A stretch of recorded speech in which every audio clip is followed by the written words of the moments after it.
Mi madre me invitó a una cena familiar, pero al llegar me apartó para el grupo de verdad. En silencio, me aseguré de que la cuenta de su mesa llegara a su nombre. Su cara de horror al ver la factura de más de $1,700.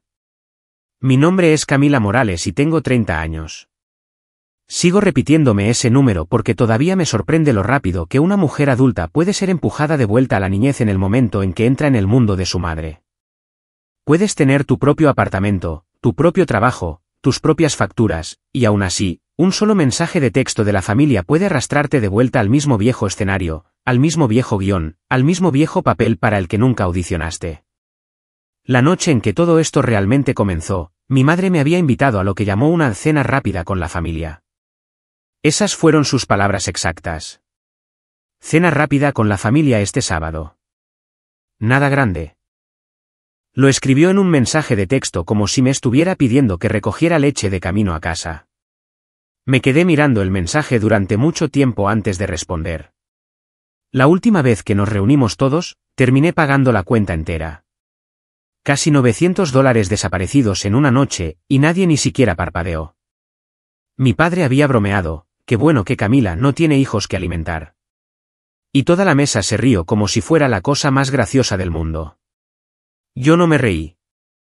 Les había dicho muchas veces que si alguna vez realmente necesitaban ayuda, yo intervendría, pero lo decía como un gesto, no como un título de trabajo. Aún así, no los había visto en 2 meses. La culpa a veces gana, incluso cuando sabes que no deberías ceder. Así que, finalmente, respondí, claro, allí estaré. Y eso fue todo. Entré al restaurante con esa extraña pesadez en el pecho, el tipo de peso incómodo en el que ya puedes sentir que algo anda mal, aunque todavía no puedas identificarlo. Mi instinto seguía susurrando que esto no era solo una cena. Era otra cosa. Alguna trampa, alguna expectativa que aún no había aceptado. Pero como siempre hacía, lo ignoré. Es solo una cena con la familia, me dije. ¿Qué tan malo puede ser? La respuesta estaba esperando justo al lado de la ventana. Los vi tan pronto como entré. Una mesa larga, perfectamente ubicada para que todos pudieran verlos. Mi padre, Ricardo, estaba en medio de un chiste, animado y ruidoso. Mi tía Isabel sorbía vino como si estuviera de vacaciones.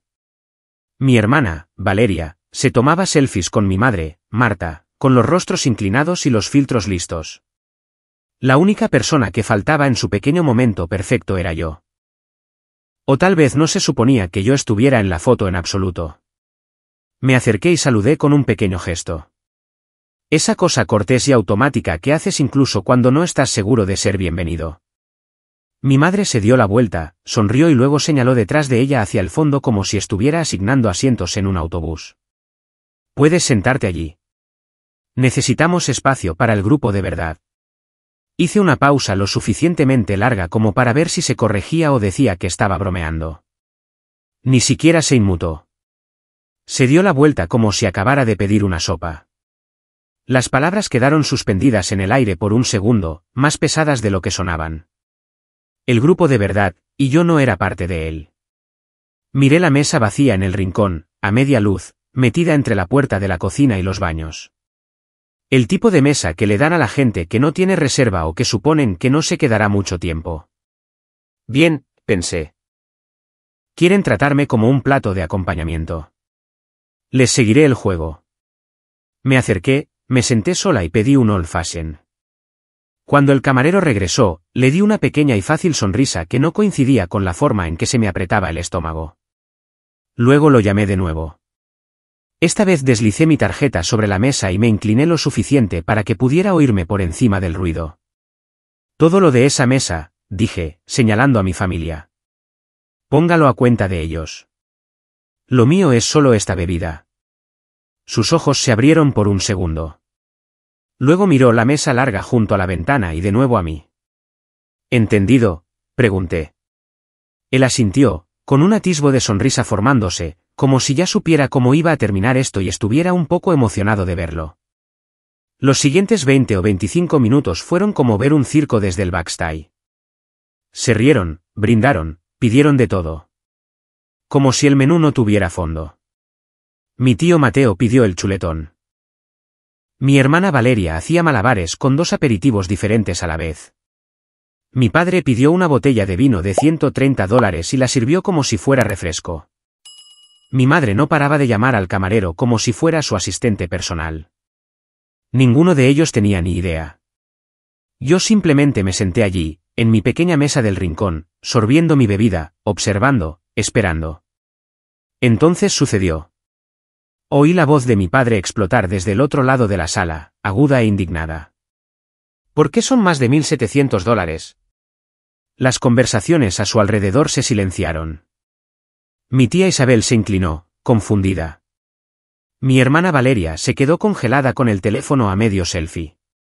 Me tomé mi tiempo para levantarme, alisar mi ropa y acercarme como si solo fuera a despedirme. Pagué por todo, incluso dejé propina, dije casualmente. El rostro de mi padre se iluminó. Mi madre me dedicó la sonrisa más cálida que le había visto en años. Mi tía Isabel se llevó una mano al pecho como si les hubiera salvado la vida.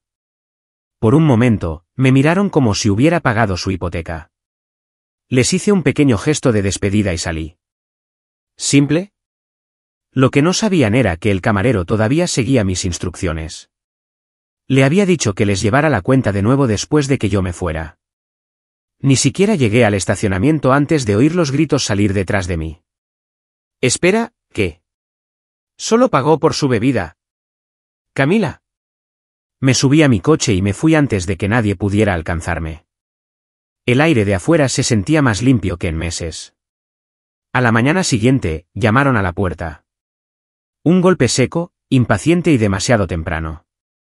Miré la hora. 9:12 de la mañana. Mi madre y mi padre estaban en mi puerta con caras cansadas y mandíbulas apretadas. Mi padre ni siquiera se molestó en saludar. Pasó junto a mí y entró en mi apartamento como si fuera el dueño del lugar y dejó caer un recibo arrugado sobre la encimera de la cocina como si fuera una prueba. Fueron $2.100. Yo no lo recogí. No lo necesitaba. Pagué por mi bebida, dije, apoyándome en la encimera. Eso fue suficiente para encender la mecha. Él empezó a caminar en círculos, exaltándose como siempre hacía, lanzándome frases como acusaciones. Te criamos mejor que esto. Esto es bajo. Nos avergonzaste. Tu tío Mateo tuvo que cubrir la propina. Lo hizo sonar como si yo hubiera incendiado la casa. Mi madre solo habló cuando él se detuvo a respirar. Camila, solo pensamos que ayudarías. Ayudar. Esa palabra de nuevo. Ayudar pagando todo. Ayudar sentándome en una mesa secundaria como una extra olvidada.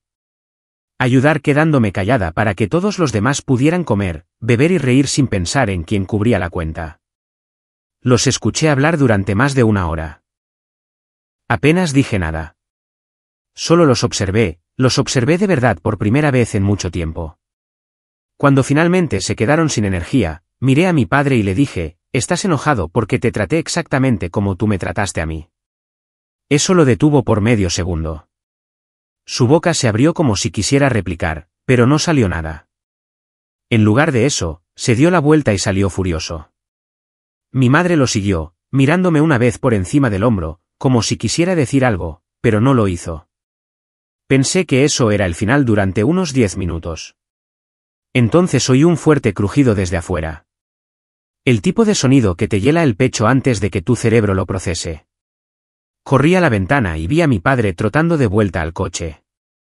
Mi madre ya estaba en el asiento del copiloto mirando al frente. Mi ventanilla del lado del conductor estaba destrozada. Cristales brillaban sobre el asiento. Una constelación dentada de rabia. Una roca yacía en medio de todo como un punto final de una frase. No esperaron. Se fueron como si nada. Me quedé mirando el desastre durante mucho tiempo. No grité. No corrí tras ellos.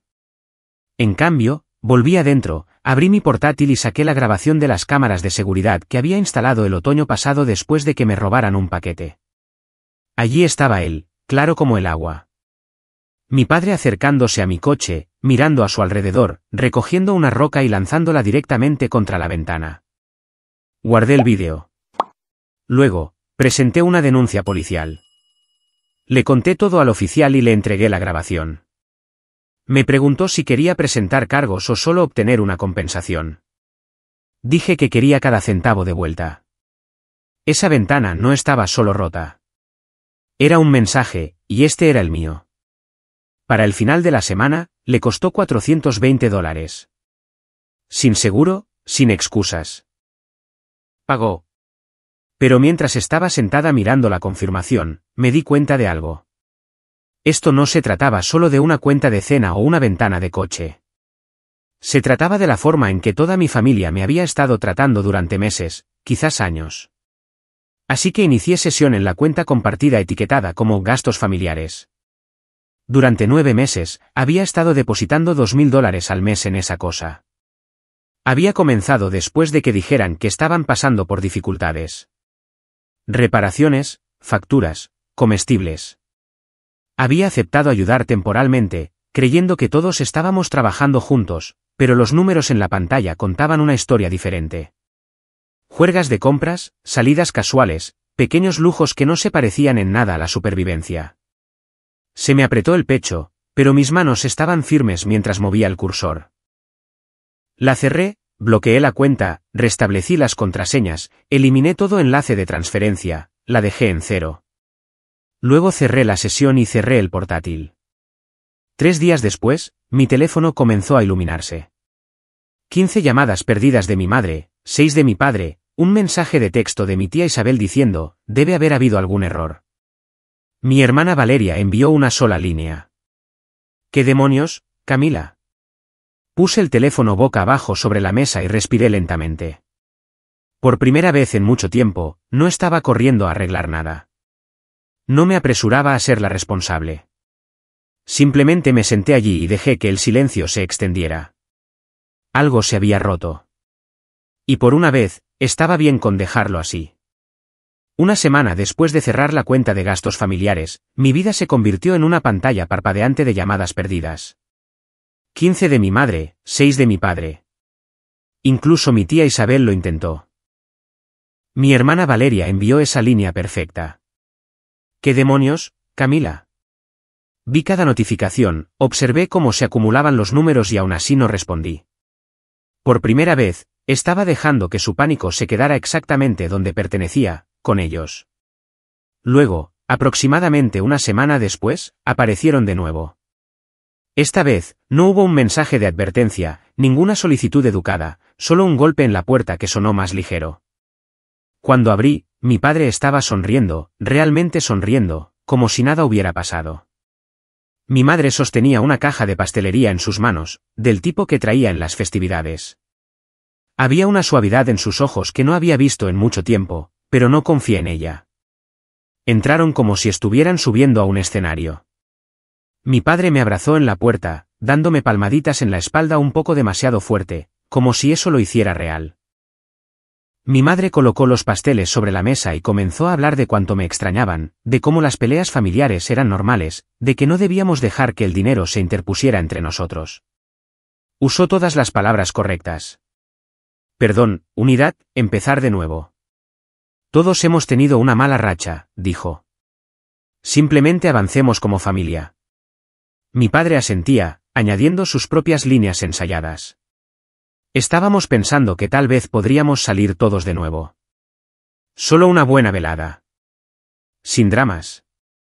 El nombre de mi hermana Valeria apareció un par de veces. Mencionada como un fantasma que no podía manifestarse del todo en la habitación. Está estresada con la universidad. Todavía te quiere. Simplemente no sabe cómo demostrarlo. Los observé con atención. La forma en que la rodilla de mi padre rebotaba cuando pensaba que no lo estaba mirando. La forma en que las manos de mi madre agarraban el borde de la caja de pasteles con demasiada fuerza. Estaban aquí para arreglar algo. Sí, pero no era nuestra relación. Era su flujo de efectivo. Aún así, sonreí, asentí, les seguí el juego. Eso suena genial, dije. Vi el alivio inundarlos.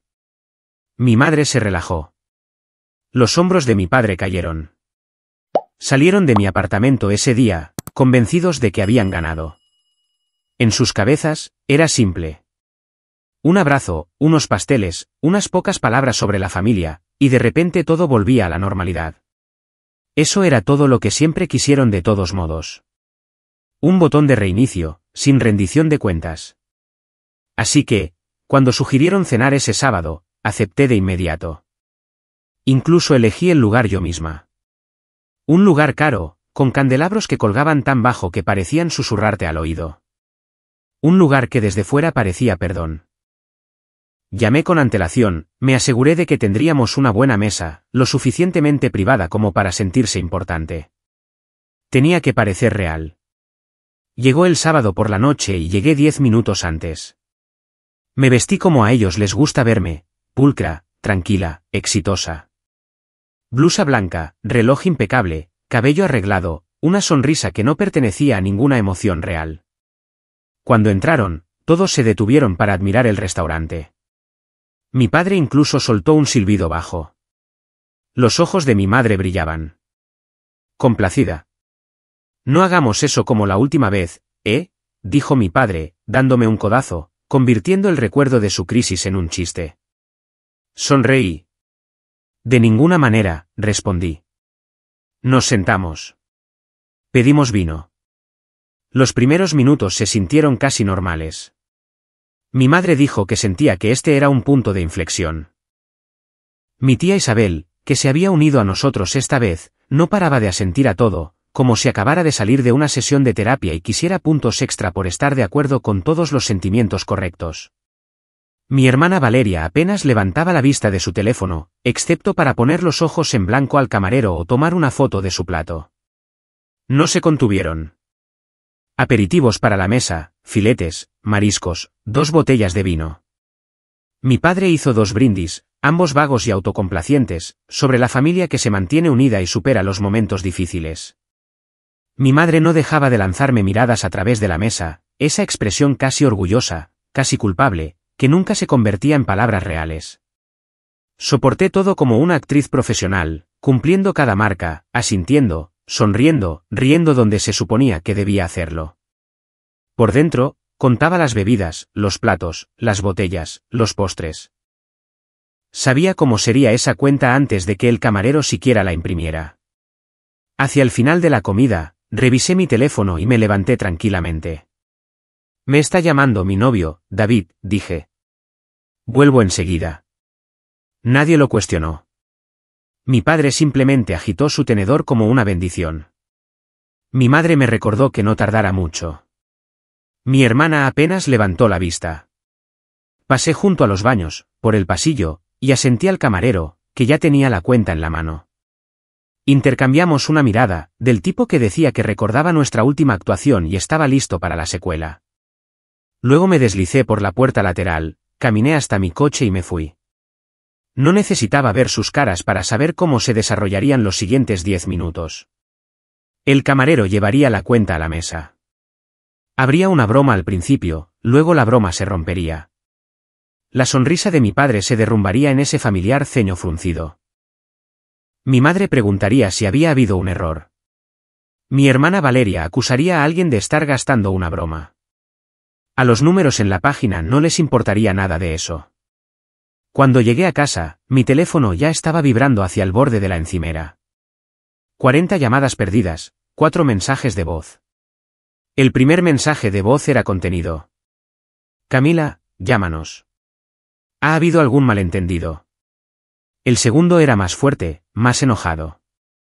Los 2 últimos ni siquiera eran frases completas, solo gritos de fondo y una respiración agitada cerca del micrófono.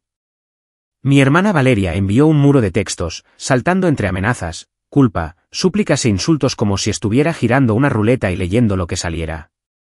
Dejé que todo se quedara ahí. Luego, aproximadamente 1 hora después, llamaron a mi puerta.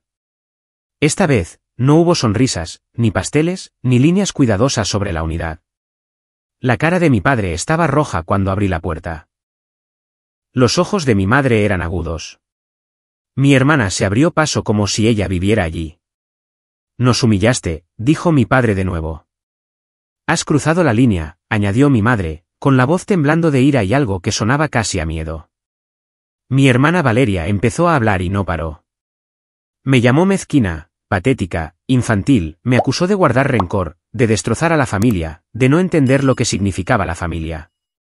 Cada frase era otro intento de arrastrarme de vuelta a mi antiguo papel, la culpable, la responsable, la que arreglaba las cosas. Me senté en silencio al principio, dejándolos hablar, dejando que sus palabras llenaran la habitación y rebotaran en las paredes. Luego elegí un momento en que mi hermana finalmente se detuvo para respirar y la miré directamente. ¿Quién crees que ha estado pagando tu matrícula universitaria?, pregunté. Toda la habitación se congeló. Mi hermana parpadeó. La mandíbula de mi padre se movió, pero no salió ningún sonido. Mi madre me miró como si acabara de oír un idioma que no reconocía. $30.000 al año, dije lentamente. 4 semestres cubiertos silenciosamente. De nada. El silencio que siguió fue casi físico. La cara de mi hermana Valeria se puso pálida, luego se sonrojó, luego se contrajo como si estuviera tratando de elegir la emoción correcta y fallando. Mi padre intentó intervenir para reafirmar el control. Camila, ese no es el punto. No, lo interrumpí. Ese es el punto. ¿Quieren hablar de cruzar líneas? Eso se acaba hoy. Me recliné en mi silla, sintiendo que algo se asentaba dentro de mí.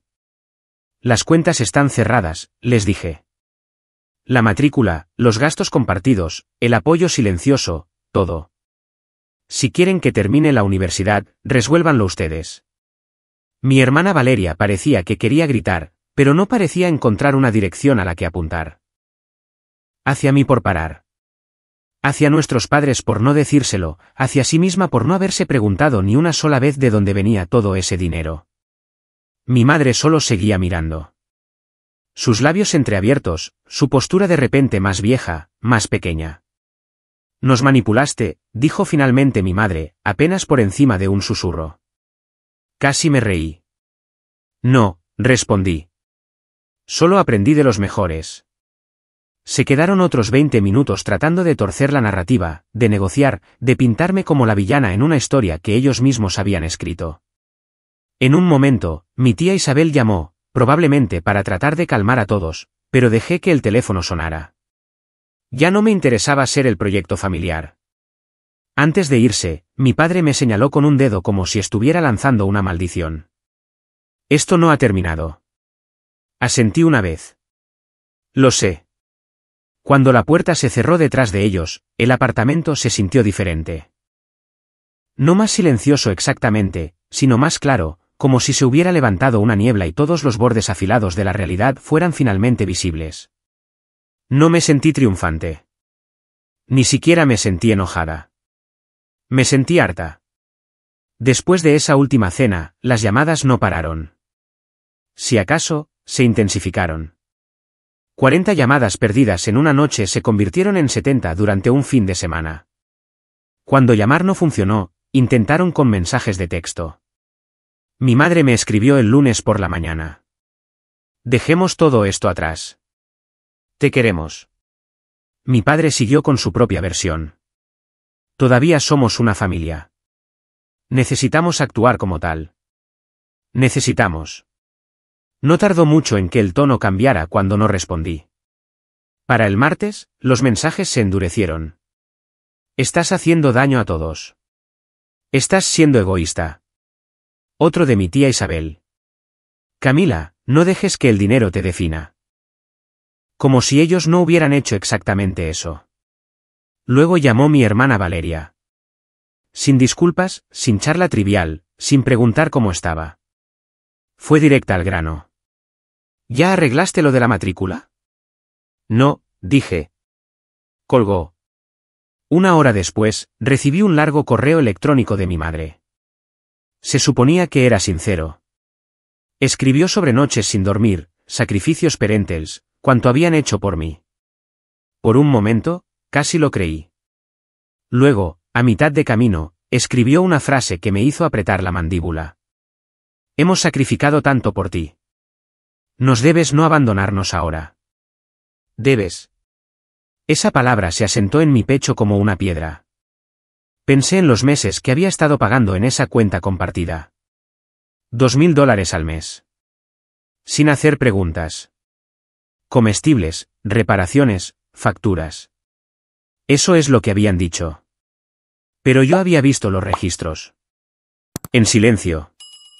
Había guardado capturas de pantalla de las transacciones salientes. Había visitas al salón de belleza, días de spa, detallado de coches. Mi hermana Valeria había tomado $400 una semana etiquetados como emergencia del campus, que resultó ser un concierto. Lo llamaban sacrificio. Yo lo llamaba derecho adquirido. Así que esperé. No respondí al correo electrónico. Dejé que la semana transcurriera. Luego, el viernes por la noche, envié un mensaje grupal. A mamá, papá, mi tía Isabel, mi tío Mateo, mi hermana Valeria. Un mensaje, sin palabras, solo 3 imágenes. La primera era una captura de pantalla del historial de la cuenta compartida. Cada transacción saliente al descubierto. La segunda era una captura de pantalla de las contribuciones totales de mi banco a esa cuenta. Meses de depósitos apilados uno encima del otro. La tercera era una foto de una nota escrita a mano que mi padre me había dejado el año pasado. Estamos orgullosos de ti. Nos cuidas mejor de lo que merecemos. Presioné enviar. Dejé el teléfono. No respondieron de inmediato, pero sabía que lo vieron. Ese tipo de verdad impacta, la reconozcas o no. Al día siguiente recibí una visita, pero no de mis padres.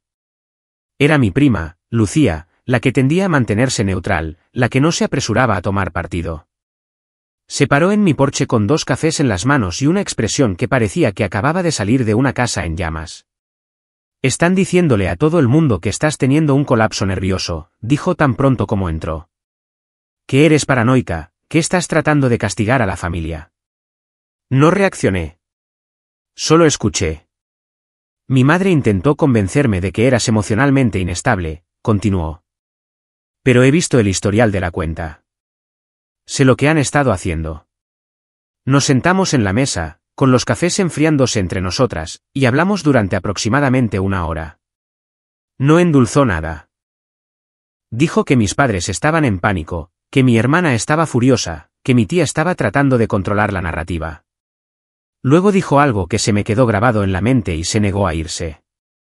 Ya no te ven como una persona, Camila, solo como una función. Eras la que mantenía todo a flote. Paraste y ahora no saben cómo actuar. Esa fue la sorpresa para la que no estaba preparada.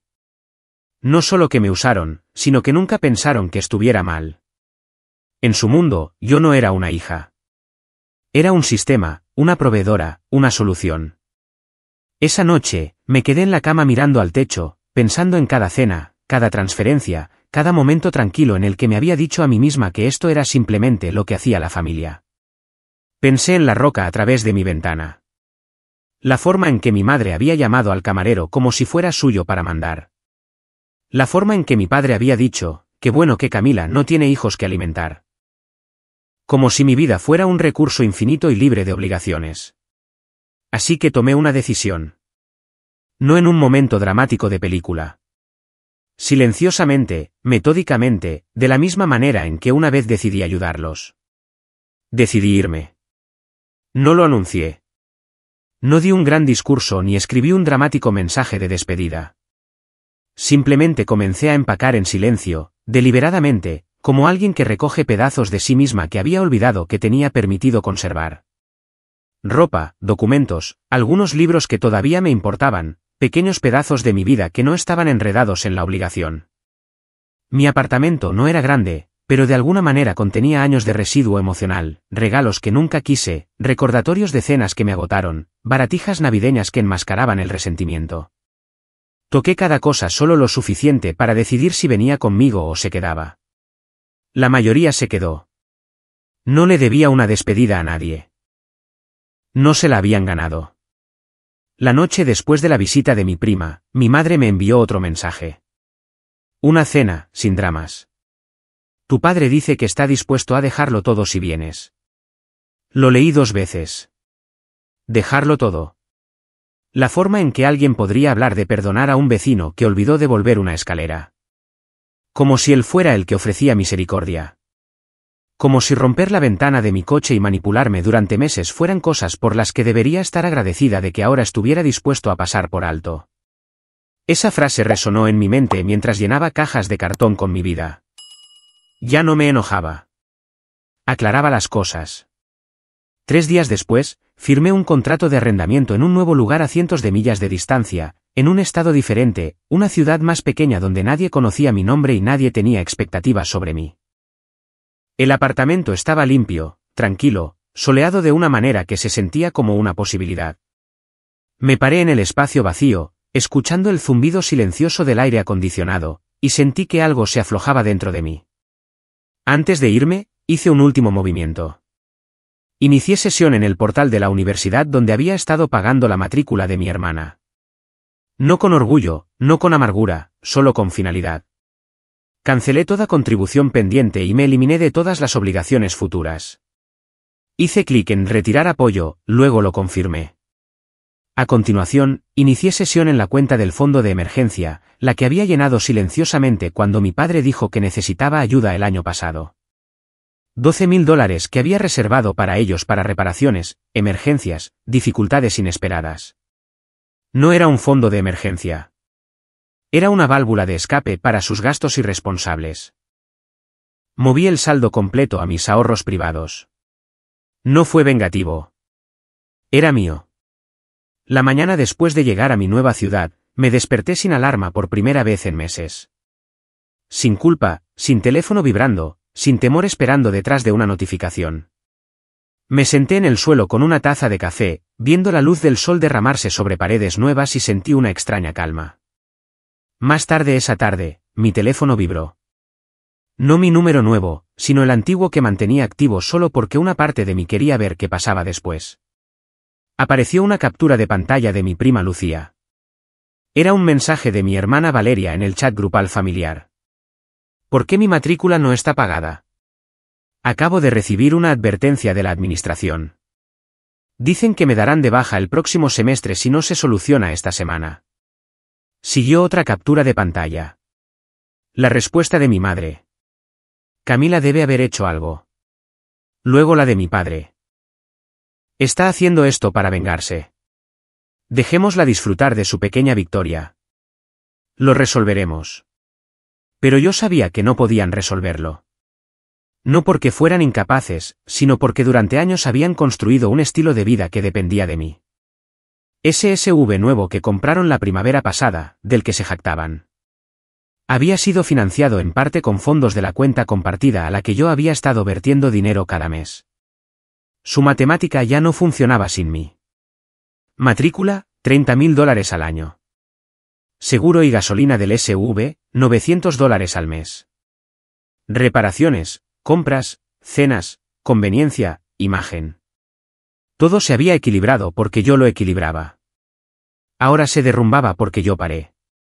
En las semanas que siguieron, sus mensajes tomaron nuevas formas. Al principio, intentaron con la culpa. Mensajes sobre la familia, sobre la responsabilidad, sobre el sacrificio.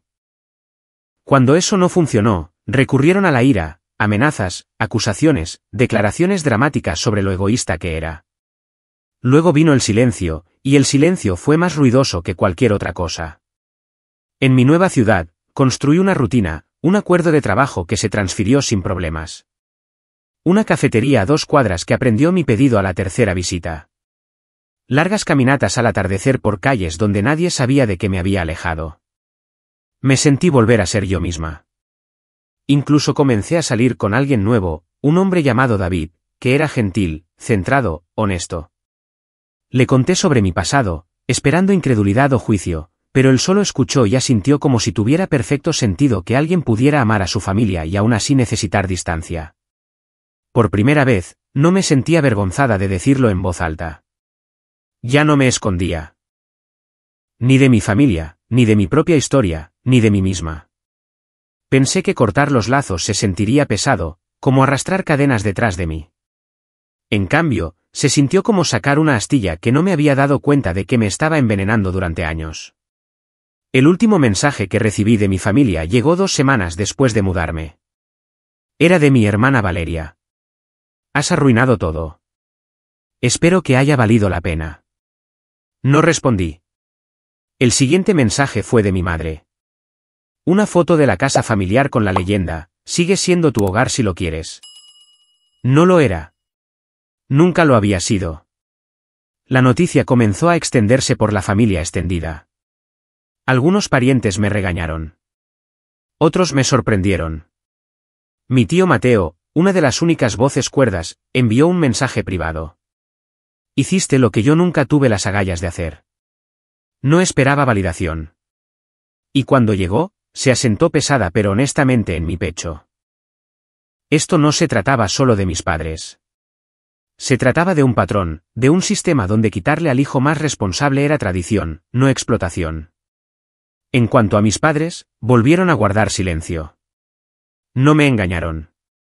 El silencio no era paz. Era planificación, espera, con la esperanza de que eventualmente olvidara, con la esperanza de que la nostalgia me ablandara, con la esperanza de que volviera lista para reanudar el papel que habían escrito para mí. Pero ese papel ya no me quedaba. Mantuve mi viejo teléfono activo con un propósito, ver qué pasaba cuando se dieran cuenta de que ya no podían alcanzarme, ya no podían controlarme, ya no podían culparme para que volviera al fuego. Luego, un viernes por la tarde, 2 meses después de irme, mi teléfono sonó. Un número que reconocí pero no esperaba. Mi tío Mateo, el neutral, el observador, el que nunca tomaba partido a menos que la verdad lo exigiera. Cuando respondí, su voz era suave, vacilante, pero firme por debajo. Camila, creo que deberías saber lo que ha estado sucediendo en casa. No hablé, solo escuché. Y por primera vez en mucho tiempo, lo que oí no me enojó. Me dejó quieta. Mi tío no se apresuró. Habló de la manera en que lo hacen las personas que saben que la verdad golpeará más fuerte si se le da espacio para respirar. Me dijo que después de que corté el cordón financiero, las consecuencias llegaron rápido y sin piedad. No porque les deseara dificultades, sino porque por primera vez en años, estaban de pie por sí mismos, pies que no habían usado en demasiado tiempo. Tu padre ha estado trabajando los fines de semana en un taller de reparación de automóviles, dijo mi tío.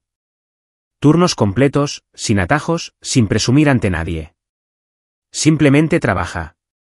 Me recliné en el sofá, dejando que las palabras se asentaran. El mismo hombre que una vez se burló de cualquiera con un trabajo manual, ahora recogiendo llaves y limpiando grasa de debajo de sus uñas. Durante años, me había dicho que el trabajo manual era para gente que no se esforzaba lo suficiente. Ahora estaba descubriendo lo que realmente se sentía esforzarse. Mi tío continuó, tu madre canceló sus citas en el salón de belleza, detuvo sus almuerzos semanales. Está recortando cupones de nuevo, cocinando, pagando las facturas ella misma. Incluso vendió el SUV que les ayudaste a financiar. Cerré los ojos. Ese SUV había sido su orgullo, su símbolo de éxito. Ahora se había ido, no por elección, sino por necesidad. Pero fue lo que dijo a continuación lo que tocó una fibra más profunda que cualquier otra cosa. Tu hermana Valeria ha estado trabajando en turnos de noche en el McDonald's cerca del campus. Ahora comparte el alquiler con compañeros de cuarto. Prepara sus almuerzos. No les ha pedido $1 a tus padres en semanas. Se me cortó la respiración. Mi hermana, que siempre había gastado dinero como si creciera de la alfombra, estaba trabajando, luchando, cargando con su propio peso. Y se sienten culpables, añadió en voz baja. Saben que se aprovecharon. Ahora son humildes. Esa palabra, humildes, se sentía irreal en el contexto de mi familia. Pero no había terminado. Tus padres me dijeron algo también. No se lo dijeron a toda la familia, solo a mí. Y hablaban en serio. Hizo una pausa como si estuviera eligiendo cada palabra con pinzas. Dijeron, sabemos que arruinamos algo con Camila. Sabemos que no se puede arreglar de inmediato, pero si alguna vez decide volver a casa, no vamos a fingir más. Le pediremos perdón y esta vez lo diremos en serio. Se abrió un silencio entre nosotros. No del tipo pesado, del tipo reflexivo. No respondí de inmediato porque no sabía qué sentir. No era vindicación. No era triunfo. Ni siquiera era alivio. Era algo más tranquilo, algo así como reconocimiento. No de ellos, de mí misma, de la versión de mí que se había quedado, que había pagado, que había creído que el amor significaba resistencia. Le di las gracias a mi tío. Me dijo que no tenía que decidir nada ahora, que solo pensaba que merecía saberlo. Y luego me dejó ir. Esa noche, caminé por el paseo marítimo de mi nueva ciudad, con las manos en los bolsillos de mi chaqueta, el aire fresco y limpio. Observé la luz del sol ondular sobre el agua, el oro extendiéndose en la distancia. Y repasé todo, no por ira o nostalgia, sino para comprender la forma completa de lo que había sucedido. El restaurante, la roca a través de mi ventana, la cuenta compartida, la matrícula, los mensajes interminables, la mudanza, el silencio, el crecimiento inesperado de su lado. Me di cuenta de algo importante. Ya no confiaba en las palabras. Confiaba en los patrones. Y por primera vez, el patrón parecía diferente. No perfecto, no reparado, pero cambiado. No planeaba volver corriendo a las cenas navideñas ni dejarme tragar por viejas obligaciones. No estaba lista para decir si al perdón o no a él. No estaba lista para abrir las puertas o cerrarlas para siempre. Pero estaba lista para mirar, para ver en quiénes se estaban convirtiendo sin mí como su base. Para decidir con mis propios ojos si su cambio era real o solo otra estrategia para atraerme de nuevo. Decidí que los visitaría.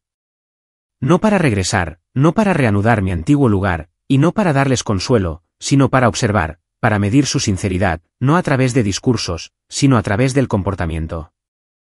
Si realmente tenían la intención de pedir perdón, escucharía.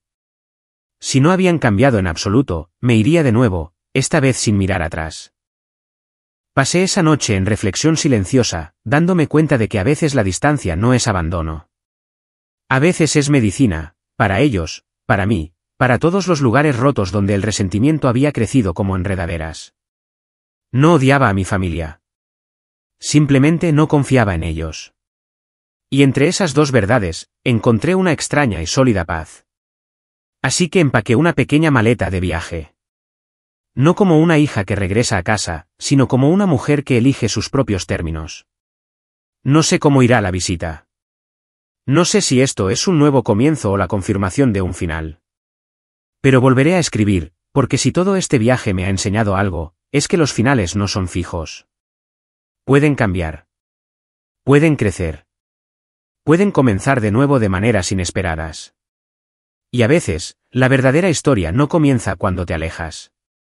Comienza cuando eliges quién serás si alguna vez vuelves a acercarte.